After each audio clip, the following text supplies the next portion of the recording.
Hello everyone. I'll just be calling Prapti so that she can join and we can get started.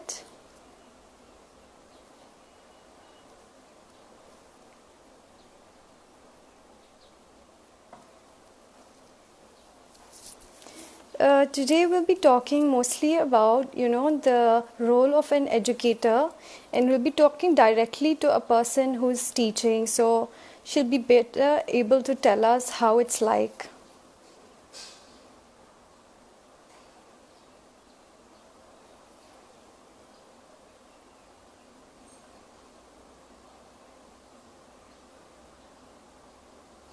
I hope that today at least the internet is better.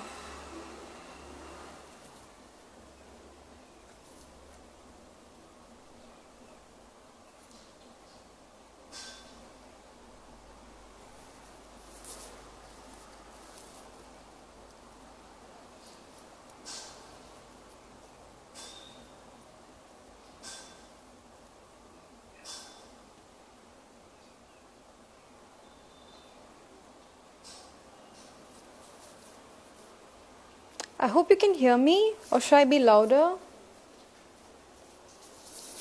Okay. I'm just trying to invite Prapti so that she can join in right now. For some weird reason, she's unable to join.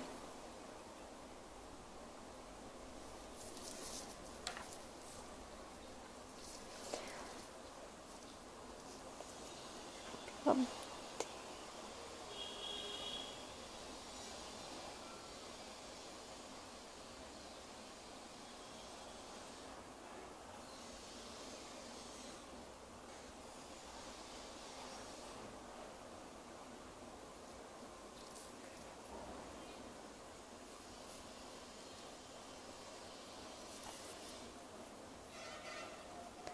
okay, you'll have to be a little bit patient so that somehow join.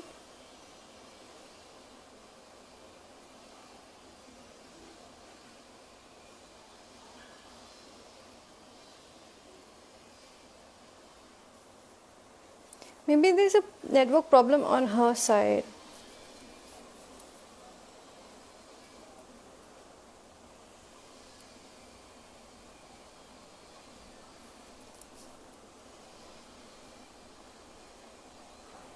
So history. Hi Prapti, are you able to join? Hi Oh Pooja. yes, finally. Hi Hi. I was Prapti, having some issue actually. finally. It's raining here, so our Oh, yeah okay. Wi-Fi is a little fluctuating a lot since morning. I How are can you? imagine, yeah. I'm good. I'm good. So nice to finally talk to you. Yeah, you too, Pooja. I'm so excited. We finally get Yeah, to me too. collaborate and engage on something. Yeah, that's great. I hope the internet works because a lot of times even my internet is, shaky. So Yeah, let's start. yeah. Yeah. Let's So let's go ahead. Prapti is an educator at Indus International School, Bangalore. And so can you just tell us a little bit about yourself and about your journey to becoming an educator? Yeah. So hi everyone. I am Prapti Borah, and I did my schooling in Assam Valley School in Balipar in Assam. And prior to that, I also was in a boarding school since KG to grade 3 in Uti. So I've been in boarding school since KG. So you could say that I've been away from home for so many years that right now when I'm back home, I feel something is really odd. That why am I sitting at home for so many months? So I did my schooling from grade 6 to 12 at ABS, and then I went on to pursue my graduation in Delhi University. I took up BA Honors in Political Science from Lady Shri Ram College. And after that, I went ahead. I did want to come to JNU for a master's, but then I thought, change of city. So I moved to Bangalore for my master's in international studies from Christ University. And from there, I basically stepped into education. So I also did a diploma in IB education, international education from the school itself. So they have a training center, a school basically for teachers and to teach pedagogies. So from there we got this diploma. It is affiliated with the University of Bath, and hence I've been teaching here in Indus since 2017. So how is your role as a, you're quite fairly young in age, and I can't imagine like, Correct, correct. someone so young teaching, yeah, students who are not very much, different in age. Yeah, So yeah. how is True, it true. like? How do you maintain authority, or, do you treat them as friends? Like, what is the role which you play among, the students, and how do they treat you in turn? Yeah. So I think right now the entire industry of education is changing. So we are not only looking at change in terms of different strategies, the way it's being taught, the way education is being delivered, and the way it's being taken. At the same time, even the workforce is changing. So like I mean, when I joined teaching, I think at that time with me there were many other age. I mean, people from my age who joined as well. So right now, if you look at Mm-hmm. teaching, you'll see that a lot of young people are joining the sector, not just through private schools, but they're also going through the different initiatives such as Teach for India. So there are a Mm-hmm. lot of young people joining the workforce. I think also because right now there are so many specialized courses in education. Before, when we talk back, say to our parents' time, there was only B.Ed for education. But Mm-hmm. right now, there are many Yes, specialized courses, basically related to pedagogy, related to instruction, and I think also there is this growing, I think, need for some, for this generation to join the workforce. Because what's happening is because the entire education industry is changing, I think change also brought about people from different age groups brings about new directions in teaching as well. And definitely. when the way I establish basically relationship with my students is that, of course, I make it clear that I can be their friend, but there is that difference. That difference you'll have to demarcate, I think, in your first initial interaction with them, because we know that right now kids are also no longer kids. Back when we were, right, back in our Mm. childhood, they know a Yes, lot more. They are exposed to many more things at this age. So we also have to keep that in mind, that we are not dealing with kids of, say, 10 years back. We are dealing with kids in the 21st century. So we have mm. to direct our way of engagement with them in such a way that you make it clear that you're a friend, but at the same time you know that there is a line that you cannot cross. Ultimately, I'm still your teacher. Yeah, So I know that definitely. for a lot of teachers it does get difficult, right? Managing this age group, Mm. managing that, we don't Mm. have much of an age difference. But I think it takes time. It takes some time, as many interactions as you get, to basically establish that connection. Yeah. So education has become increasingly digitalized, especially Yes, because of COVID. correct, So, correct. what is your experience in terms of dealing with students over digital online education? Is it difficult for you as well as the kids? How do you try to overcome it, and how do you engage them? Okay. So I think when the pandemic hit us, we were Hmm. already undergoing a digital age in education.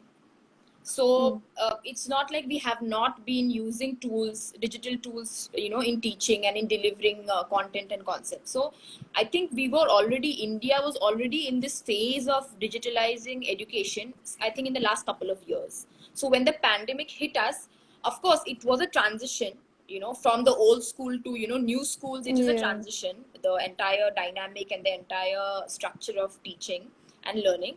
But initially it was difficult because, of course, I mean, I cannot speak for everyone, but I'm sure most teachers had difficulty. We're also looking at teachers from different age groups, right, who may not Hmm. be that accustomed to technology. So I'm sure there was a lot of Exactly. difficulty. And again, for students to actually find themselves in an online classroom, any medium like that, figuring out mute and how to, if you want to say something, how do you go about raising your hand. So those things take some time. But as I mentioned, I think the digital journey or the digital phase of education in India was already set in the past couple of years.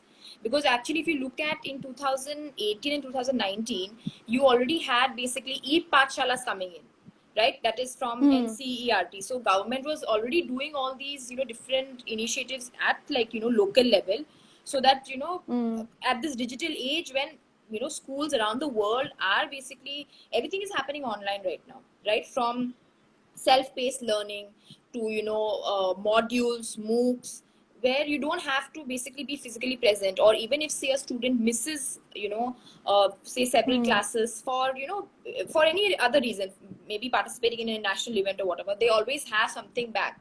So I think the phase was already we were already in digital phase, so the pandemic just accelerated that. So Yes. right now, I would say that, henceforth, when I look at the future of COVID beyond the pandemic, I Hmm. think we'll Hmm. have to basically sustain this digital, phase that we're entering. We'll have to sustain that, because we are looking at the students who are right now in school. We're looking at a future for them, which we don't know what kind of jobs that they will have. Right, we are trying to That's prepare true. them to be basically agile citizens. They have to be Hmm. skilled, in such a way that they can adapt and transition according to the workforce that they basically get exposed to. So for that, Yes. they'll have to be digitally extremely aware, because that is what the future is like, right, when they basically move out to college and looking for jobs. Yeah, but don't you think that something is also lost in the way when everything is digitalized, the peer-to-peer learning, informal spaces of connecting to people, to your teachers, to your friends, what about physical activities and extracurricular activities? So that is also something which I feel, I don't know how that will transition in such a digital environment. What do you think about that? I agree. I agree to your statement, Pooja, that of course, we Mm. nothing can compensate something that is on, right, face-to-face interaction. Yeah, And like, if I look at few of the challenges right now, in terms of the age of technology and online distant learning right now. So what is happening right now is to be basically able to give that intensive time and effort for students with, say, different capabilities, right? Not, we are looking yeah, at schools right now where most schools are becoming inclusive right now. They're taking in students of all basically learning capabilities. Now, in those cases where there could be, say, a special needs student, or there could be students with certain learning disabilities, that could become a mm, challenge in the distant mode, because for them you need to have a very intensive engagement with them face to face, right? Physical presence is required, so that yeah, is of a challenge right now. Second thing is, of course, I think this is the most common basically problem or crisis in India, where a lot of students, say, from unprivileged backgrounds, are not being mm, able to make use of this phase where everything is going digital. yes, Now that is an area that we need to look into. That is an area where I think the government has to collaborate with not just state schools, but also private schools, because under schools, RTI yes. we are also taking in a lot of students from Mm-hmm. such economic background. So we also need to now maybe phase out or create a framework where students from RTI who are into private schools can avail these services. Because right now what's Yes. happening is, students who are coming in from RTI backgrounds, we are trying to basically communicate with them on one-on-one. So either we take special classes or extra classes after our regular classes, so that we can meet them, or over call, or, on those lines. So but uh, though the government is doing a lot under their own state policies, but they should also now Mm. do tie-ups with private schools as well, where you have students Yes. coming in from these backgrounds. So that is an area that we need to Hmm. look into. Another areas, of course, as I Hmm. mentioned, special education. This requires time, but as I mentioned, that right now there are so many tools available for even collaborative engagement, even basically for planning, even for counseling, even for if I just want to say have one-on-one engagement with a particular student. There are so many tools available. It's just that we need more time with that, to understand how Yes. can I create, if not the same, but some form of that intensive engagement or intensive basically personal interaction on a digital platform. So I mean, there Yes. are a lot of miles to go ahead, but I think it's just with time that we'll be able to unwrap actually all these challenges. Definitely. I myself went to boarding school, and you You seem to study have in gone Willems, like all right, your. Pooja? Yeah, I studied Yeah, in yeah. Welham, yeah. And I had like a brother and sister who both studied in Assam Valley as well. Okay, okay. So yeah, so what you think is, would you recommend boarding school kids, or because I've seen some people say that it really makes a child, quite distance from reality, distance from their parents, from their familiar surroundings. So what is your take on that? Does it really help in building a better personality, or does it actually harm the child in the long term? So what do you think about that? So actually, now coming from a boarding school myself, I would Yeah. definitely say boarding school. I think if I were to choose between day scholar and boarding, I would definitely pick up boarding. Because I think what happens is, especially when you join boarding school at a young age, what happens is when you're Mm. at home, you're still very protected, right? When you're studying in a day school, you're still very Yeah. protected. Your parents will go with you everywhere, right? Be it, say you go for any extra, sports engagement in the evening, they will go and drop you, and they'll be, with you Mm. everywhere, right? But when it Mm. comes to boarding, especially say when you join, say, boarding school from grade 4, 5, you know, from that age, those are your formative years, right? Of Yeah. everything. That basically Mm. defines, how will you be taking to success? What is your idea of success, or how do you perceive failure? Especially when you don't have your own, shadows of protection in terms of your parents or your siblings, and you're in a school where you have people, coming in from different groups. I think it's a very good opportunity for students, and I think that is where true character building begins, because you're getting exposed to not just different ideas, right? You're going to face failure, success, leadership, jealousy, everything all at once, right? Without Yeah. having your shadows of protection. And you're also meeting people of, different backgrounds of your age, seniors to you, teachers coming in from different parts of the country. So boarding school in that way is, I think, it is a foundation, I feel. I would not say that, no, I would not basically compromise the uh, you know uh, uh, the effort of day scholars as well, Yeah. day boarding as well. But I think in boarding, um, you're doing everything on your own. Like, I would say this Mm. from my experience, that if I now compare, if I were to stay with the parents for all these years, I don't think so I would have become so independent. Like right now, I think I would give credit of me being independent to my school, because Mm. out there, everything you learn everything for the first time, right? Make your own bed, wash your own Yeah. clothes. So you do everything on your own. And another thing is that in boarding school, what happens is, the interaction between you, your peers, and your seniors is more intensive than, say, in a day boarding. Because Mm. obviously in a boarding, you're spending more time, right, with your Time seniors, with with them. your Yeah. peers. So I think it is through that you learn leadership, communication skills in more basically depth than I would say in a day boarding. So because the Oh. opportunities in a boarding school are more, right? There you have more Mm. activities, more basically, Mm. events spread across, an entire term. So the opportunities for you to develop as a person, I think, they say, right? I mean, the classical thing is to always go to a boarding school, because you learn Yeah. everything there on your own, without, say, your parents coming and protecting you, without your parents coming Mm. and consoling you when you're feeling low. You just pick it up on the go. Definitely, yes, that's true. Yeah. Prapti, what do you think about, I mean, you have, I think you have also helped students with MUNs and other Yes, extracurricular yes, yes, activities. yes. So, what can you just tell, the viewers a little bit about them and how students can actually participate in them, and and in what way does it help them and in their future and in their, development of character and personality? Okay. So now Model United Nations actually came up to, I think it entered India, I think when we were in school. I think around when you Yeah, must have been, I think in yeah. grade 10, 11, 12, that's when MUN 10, came. yeah, I remember participating. Yeah. So Yes. MUN was not a big thing before that. It just entered Mm, the Indian scene at that time. And mm, initially, I mean, MUN is also, because it's a Model United Nations, we are doing basically, a framework of the real MUN at school yeah. level, at college level, is just basically an opportunity for students to enhance their communication skills, to enhance their research skills, to basically, learn to collaborate, learn to basically, form blocks with different, students, and who are basically representing different countries.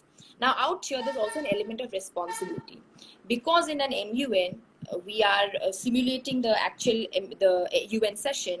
Each student is Yeah. given a country, right? So they are now given the responsibility of representing that country. So the first thing is they're learning to be responsible, in terms of when you're delegated a particular authority, that you're representing so and so, you'll have to go and speak on so and so agenda, say from US, from India.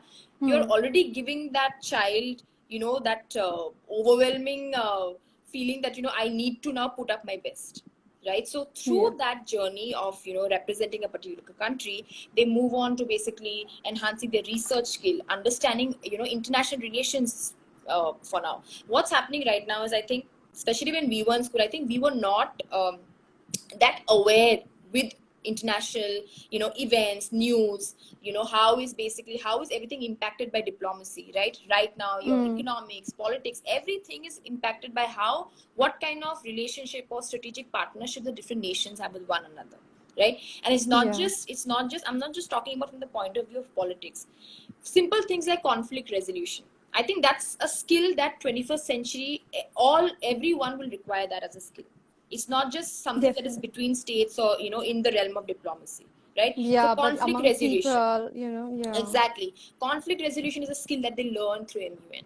How am I, if Mm. I want that country on my side, or if, there is some tension growing, how can I, kill it at the bud before it, overwhelms into something greater, right? So all Yeah. of this, it really basically gives an opportunity for a student to go beyond the academic sphere. And from my experience, I will tell you, Pooja. So last year, actually, we had gone for Ivy League, which is an Ivy League Yeah. model UN to New Delhi. Okay. And my entire delegation was of 15 students. And I could say only 4 to 5 of them were, they had like past experience of MUN, and the rest were all Mm. newcomers. Okay. And I had newcomers, including people who are, of course, some of them were very confident, they were well spoken.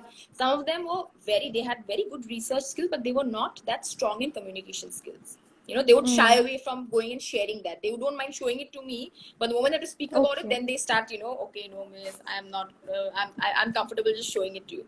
But what happened right now is that when they went to the Ivy League MUN in New Delhi, you won't believe it, we actually won the outstanding delegation award, school delegation Oh, award, wow. because Okay. they all did so well. And I was shocked to see these students who I was literally running behind them, speak, speak, speak. They are like leading the session in their basically, committee. So that is Hmm. a change I observe. So I mean, I could imagine if so many other students like that get that opportunity, you'll see that their entire confidence, their self-esteem changes, Hmm. and you're not only meeting students from your school, you're meeting, it's a national and international level. So you could have Yeah. some students who are overtly active, right? So it is up to you how you are going to apply that. So it was so heartening to see all these students do so well. So I think that is again an area, it is going beyond academics, right? And these skills that they Yeah. learn, conflict resolution, communication skills, I don't think so that's only limited to subjects, right? I Especially think it right now, helped them I'm sure, throughout their life. Pooja, Yeah. even in your work environment, Yeah. in any work environment right now, you need those skills, right, to Hmm. prosper, to evolve, climb Yes. up the ladder, right? So Yeah. those skills are Yeah. life Of skills that they course. definitely catch, and they learn from MUN. Yeah. And I think it'll really stay with them for the rest of their Exactly, lives it'll as really well. stay. Yeah, definitely, it'll really Yeah. stay with them. So you teach history, and like I took up history in my BA. It was one of Okay, my okay. favorite subjects. Yeah, yeah. Yeah, and actually I was inspired to take up history because I had this wonderful teachers, like two teachers in Vellum, Yes. Mrs. Khanke and Mrs. Datta. So they actually, like, it was because of the two teachers and the way they taught us. The way they went beyond just the syllabus, but they made us watch movies. Gave us books, fiction to read, anything which is not just the syllabus, but actually introduce us to how, people lived lives, Yes, yes. back then. So, can you tell us a little bit about but a lot of people think that history is all about dates and it's really, tiring and exhaustive. So, what would you tell people to change that kind of perception from, those who think it's really tedious work and it's really boring? I know, I know. I mean, I also get that a lot, that, history is this, history is that. But I think, as I mentioned, that right now, because the entire education industry is changing. So I think that even the perspectives and insights and ideas of subjects are changing, right? I'll give you an example. When we look at history, we always saw before, I'm talking about, say, 10 years, 10 years Yeah. from now, 10 years back, we always saw subjects as standalone, right? History, chemistry, physics, Hmm. economics. It was all standalone subjects. But right now, what's happening? They are all merging, because the entire effort right now, even when you look at global governance through the lens of global governance, is that we are Hmm. not trying to address issues through one subject alone. right? We are trying to Yeah. address issues from a multiple lens. So those multiple So lens, interdisciplinary sort of, exactly, it's manner. all Yeah. integrated. So when we look at history Mm. right now, a lot of now in my class, how we go about, I'll just give an example in grade 10. Yeah. Okay, so we are now looking at, so we don't, in what we do right now is in most schools, that's what they're doing. They're not teaching topic, they're teaching a concept, and through that concept they're teaching a topic. Now for example, in grade 10 right now, we are looking at the concept of war. Mm. Okay, we're looking at the concept of war and why do nations resort to war. So under that concept, we are now looking at World War, World War II, Second War, Cold War. So we are looking at the concept of war. What does war mean? Is a state of war static or is it dynamic? What Mm. factors cause war? How basically is the has the nature of war changed over time? Because right now we were actually, right now in class we're doing Second World War. So we are Okay. now looking at the idea of ideology, or the impact that ideology has on foreign Ideologies. policy. Yes. Mm-hmm. So when we're talking about ideology right now, if I look at Second World War, I can talk about how ideology of expansionism, of the Aryan race impacted Nazi Germany, right? Yeah. So now students will basically get the opportunity to look at, has that ideology, has or is ideology still as it is it still an important factor today determining foreign policy, or how has the Mm. nature of war changed? Many years back it was just extremely aggressive physical violence, but now if you look at the new age, it's digital. Yeah. It is either Mm. digital or it is the economic warfare, right? Because Yeah. right now stakes are high for every country. No one wants to Mm. lose, right? Mm. Because anyone does Yeah. anything, Yeah. everyone will lose. So what Yeah. what is another way or an alternative to how we can basically engage with another nation, which does not have to be going and fighting, right? Mm. So we're looking at all this, and I think out here what's happening is we can make links to different subjects. I can make links to economics to look at the how the economy impacts basically nations today. Impact. Mm. I can look at geography, right? How are basically regional organizations becoming, new, say, spaces for power, right? I can look at that. So I can link geography, economics. You can look at everything. In fact, you can also bring about computers right now, the digital basically Yeah. warfare. So right now, when Mm. we look at subjects, nothing is standalone. Everything is Mm. interrelated or integrated together. Great. And I think that is Mm. where now slowly there's an interest in history, right? That there is an interest Mm. in all, like subjects like history, geography, because we are now realizing that it's not standalone. And when it comes to history, I think I would, as you shared, Pooja, that you really remember your teachers who taught you history in school. Yeah. Even I look Yeah. back at my high school teachers who taught me history, and also at the same time, actually, it is because of history that Mm. right now I like to look upon or read about something that maybe I was not thorough about it before, or I don't know much Mm. about it. So like in fact a few days back, my mom and me were talking about silk, like how did silk become such an important part of the Assamese culture, and how do Mm. I know about it? I know about it because I can again go back on history, right?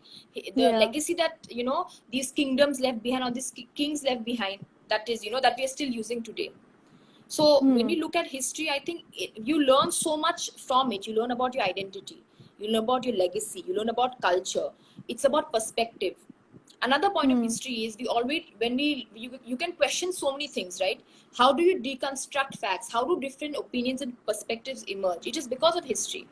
Where at one time Yeah. we were celebrating Columbus, right? That he was, Yeah. he paved the way for a new land and And all. That discovered same, sort of this, exactly, discovered. that. Yeah. But why is it that Mm. right now there are a lot of indigenous Yeah. groups who are, vehemently reacting against celebrating Columbus, right? In fact, a lot of Mm-hmm. schools in America are not, they don't observe it anymore. They are moving towards that, Mm. where on that day, Yeah. instead of Columbus Day, they are terming it as Indigenous Day, Indigenous Day. Indigenous Yeah. Peoples Day. So Yeah. how Yeah. has this change come? It has not come suddenly one Mm. day, right? It is because new Yeah. perspectives are being built, because new voices are heard from different stakeholders. Perspectives. Yeah. Exactly. Exactly. So I think all of this is what history is all about. It is never standalone. It is Mm. always integrated. You learn different perspectives. You can always look back at it for legacy, for your own roots, right? When I have to look back at my Mm. own roots, when I want to look back at how did Assam begin, what is my Assamese culture, what are the different elements of it, I can always go back to history. Yeah. So I think history is Yeah. not the subject. I would say history it's an emotion. For me, it's an Hmm. emotion. It's a feeling. So I That's hope so that well is for put. growth for Yeah. everyone on the same line. Yeah, I mean, that's so well put because, we don't realize it, but in impacts, I mean, we are seeing so many aspects of history in our everyday life, in the Exactly. clothes we wear, in Exactly. the traditions we perform, rituals we perform, the people we look up to. So it's an everyday thing. It's not just something which happened in the past, but it is with Exactly. us every day. Exactly. I Yeah. think, So and can you yeah, yes, Pooja. Oh, no. So I just wanted to ask if you can tell us a little bit about, any insight or something less known thing about Assamese history. As we all know, Northeast history is really neglected and it's not there in any of our standard, school Correct. Correct. textbooks which Curriculum. we Correct. studied. Correct. Yeah, exactly. So can you just enlighten us about any aspect of any, Assamese history which you find interesting and would like to Yes. share? Yes. So I think, when I look at actually, Northeast in general, you'll see that because we've always been distant geographically, right, from, the Mm-hmm. mainland or, the other half Yeah. major part of India. So our history has also always been very, I think, confusing for the rest to, understand, right? And Yeah. another point to look at is that, uh, again, I mean, I wouldn't say you can blame this government or that government for Mm-hmm. Mm-hmm. why they have not put history or historical events from the northeast into into regular curriculum, Mm-hmm. right? If you look at no Mm-hmm. curriculum, I think only state board has Yes. each state board has a history of that state, but I don't think other Specific than that, state. yes, national boards don't Hmm. have, international boards don't have.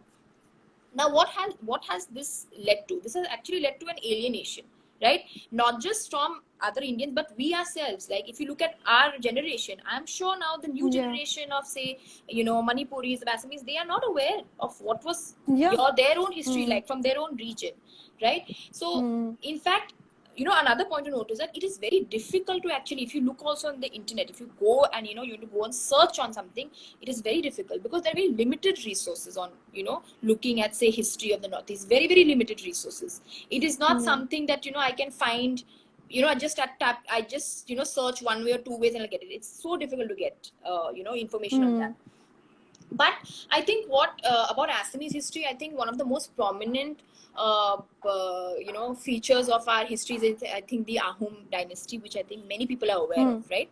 But Hmm. another interesting aspect is that when we look at Assamese silk, Muga, Hmm. Pat, Iri, right, Hmm. these different silks of Assam, it Yeah. actually dates back to that. So right now we have this village known as Sualkuchi. So that is about, say, 30 kilometers from Guwahati. So that Okay. village was actually, it is known as the Silk Haven of Assam, and it's called, I think, Manchester of India, because they are known for that silk. And this entire like they are self-sufficient in terms. The entire village practices silk weaving. And Okay. this with silk weaving, again, if you compare, say, any embroidery that we learn today, there are different courses, right? Specialized courses, specialized workshops Hmm. for that. But this is not this is not a specialized thing. It is something that is passed on through generations. So actually this is hereditary Okay. knowledge. They don't go to Hmm. school to learn that. They have learned it from their parents. It's memorization. They practice it every day. So this Okay. Swalpichi village actually, it came around the 17th century under the Ahom dynasty. And at that time, this village was it had other basically activities such as fishing, gold making, then you had some oil processing, but all of them became extinct and only weaving basically exists today. So the entire Okay. village is basically now a weaving dream place. You can go there and look at the way they work on it, and it's all manual, right? Only in Okay. few right now there are few basically inputs coming in from the government where they are getting in those shuttles to speed up the viewing process. Process. Yeah. Yes, but the very interesting part is that um, actually before the 13th century you won't find much history of Assam, because we don't have that many evidences left in terms of archaeology or anything. So Hmm. most of our knowledge before 13th century is based on, say, epigraphy, numismatics. So we don't have any Yeah. specific source where we can refer to. Hmm. But Hmm. about Sualkachi, it is actually mentioned in Kautalya's Arthashastra. that date Okay. back to the 4th century, where he actually mentions that, Swal Kuchi, there's another term for Swal Kuchi, like a more, uh, Indianized name for it, that it But is basically the golden land. He mentioned it in Arthashastra. So when we look at now, as I mentioned, that the weaving village was made during the Ahom dynasty, but weaving as a practice was existing many years back. If you're looking at yeah. 4th or 5th century, that means many other kingdoms that existed at that time still practiced it. Mm-hmm. But when Yeah. Ahoms came, they made it into a village. In fact, right Okay. now also when you go to Swalkuchi, it still is it seems it's a tourist attraction. And now we are Okay. our family, we are planning to go visit there. Like once things settle down, we plan to go visit Hmm. that place, because that is about, when you talk about authentic Assamese culture, authentic Hmm. Assamese, skill set, it Hmm. all goes back to, this village. So I am very, very Okay. excited to visit this. I would also encourage those of you listening right now, please go ahead, and when things settle down, visit this Swalkuchi village. Okay, and you will learn so much about weaving. You learn so much about how there's no computer, there's no textbook of how even the younger kids have learned the skill of weaving. They have learned it all by observing their parents, their grandparents. That's how it's Hmm. been passed down. Passed So I down. think it's very Yeah. important, again, element of history, that how Hmm. right now when we're looking at something as the Swalkuchi village, which is such an eminent basically part of, Assam, in terms of a skill, we are talking about hereditary knowledge without, any computers, without any books, without any, school based education, right? Hmm. So, and that is still existing today, though now there are many machine made silk and, mekla chadars coming up, but that is still authentic. And in fact, a Yeah. lot of designers still go back to the village to, get material, because that when you Okay. touch that material, that's a different feel altogether. And I mean I'm so inquisitive right now, because I want to go back and see how this entire village came up. Came And at about. that time Yeah. when Swalkuchi came up, it was only limited to Ahoms, the rulers, because that time silk was very, very Hmm. expensive. But Hmm. when the Britishers, when Assam basically, entered the British Raj, when it joined the British Raj, it is then basically the Britishers came, and, they started using actually a lot of fabric from Swalkuchi during Second World War, because we Hmm. had sent our Indian troops as well, right, to fight in the Second World War. Yeah. So at that time, in Yeah. fact, they had actually used a lot of fabric from Swalkuchi. So many Okay. different fabrics were used by the British Army at that time, from Swalkuchi, Hmm. because it was already a haven before that, right, for all kinds of fabric, mostly silk. So that is again That's another very interesting, fascinating. yeah, very, very Yeah. interesting element of, Assamese history, which I think you'll again, it's not that you won't find that many resources on it, right? It will be, say, Hmm. from hearsay, you'd hear from your parents speaking, or, mother talking about it, and, things like that. But then Hmm. again, right now it is, I think there was an issue, I think, when the COVID hit, because obviously they are depending on suppliers from outside, right? All these are all, the Yeah. villages, they're just making it and then they sell it to suppliers. So I think right now there is, it's not that active as it was before COVID. It just. But I'm sure, yeah, Hmm. so once things settle down, and right now we're in an unlock phase, I'm sure it will, re-emerge as a bubbling Yeah. basically center. Yeah. Prapti, one last question. Yes. So, I've seen that there's this scramble for, marks, and there's this highly competitive atmosphere for students. And I feel that a lot of students get stressed out, or, they develop mental problems. So, how important do you think, and not just in terms of mental problems, but also how to choose careers? So, how important is counseling, both mental counseling as well as for career counseling? So can you just tell us a little bit Yes. about that? So I think right now, if I compare my schooling period to right now, the students are, Hmm. they have uh, opportunities to basically look into different forms of counseling, right? Be it, Hmm. emotional counseling. And right now, all schools, it is a must that they must have a counselor, right? As a school counselor who looks into Yeah. students' well-being, any kind of Hmm. pressures, anxiety that they're facing in school. And of course, you have a career Hmm. counseling department as well. I think I remember that I think when we were in school, I think counselors had just entered the scene then. Like the government had Yeah. just brought up the idea that each school should have a counselor or something on those lines. Because I Hmm. remember when I was, I think, grade 9 or 10, that is when a counselor came into a school. Like, there's a specific Okay. position for a counselor. So when we look at basically, counseling right now, what is happening is the kind of pressures that we had back in our day was not that much, Hmm. right? Hmm. Right now everything is out there, right? There's social media, so there's already a pressure for students to be cool with Hmm. their peers. Then social Yeah. media, they have Instagram, Facebook, Pinterest, everything at their fingertips, right? On top Hmm. of that, how, as I mentioned, that jobs, we don't know what jobs are waiting for them 10 years from now, Yeah. 7 years from now. Forget 7, I would say 5 to 4 years. Hmm. We don't know what jobs are Hmm. waiting for them. So that Yeah. itself is another area of pressure for them. Another area of pressure is again college and admissions, right? If you look at, Yeah. say, students in India right now, most of them are pursuing their graduation abroad, right? Hmm. There's a shift now, like they're all shifting Hmm. abroad for Hmm. graduation, post graduation. So what's happening right now is, of course, right now we don't know what the context of foreign universities will be. Also post COVID, they Hmm. could get more Hmm. domestic, right? They could get more protected, Hmm. right? And entire Hmm. the issue that happened right now of US coming up with the ban that the non, like, immigrant students should go back to their country because it's going to be online, Yeah. right? So all of this is, it's an uncertain future for them, right, for the students. Hmm. So I think right now for them to basically have a very easy access to counseling, be it emotional or career, is very, very important. Because Yeah. we don't know what is waiting for them. So in order to basically keep now, if I talk about two things, if I talk about emotional Hmm. well-being, it's very, very important right now. Because right now people, I think, losing the balance between work and life, right, personal life. That balance is being, Yeah. people are forgetting that balance, so they're not able to clearly demarcate what that is. But right Hmm. now, it is very important that students are constantly, there are constant intervals where they are basically sharing what they're feeling with the counselor, sharing any kind of anxiety. A lot of students right now, what is happening is, uh, it's getting very difficult to identify, because students Yeah. are also becoming so good at hiding. It's getting very difficult Hmm. to identify, you know is this student going through something, you know is Hmm. my gut is my gut feeling right, like, is this student going, because it's getting very difficult, because they're also learning, right?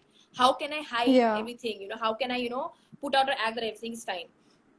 So right now students, and also I think, the kind of background that must be going on at home, that also impacts their behavior at Learning. school, Yeah. right? So Hmm. all of Yeah. this, it's very important. Like in our school, they have, in a week, they have like regular sessions with a counselor. So in our school there are basically three counselors, one for the junior grades, one for the middle years, one for the senior grades. And they have, in a Hmm. week, like section wise, they keep having sessions. And of course personal one-on-one sessions happen. But also basically, Hmm. right now counseling is not just personal, right?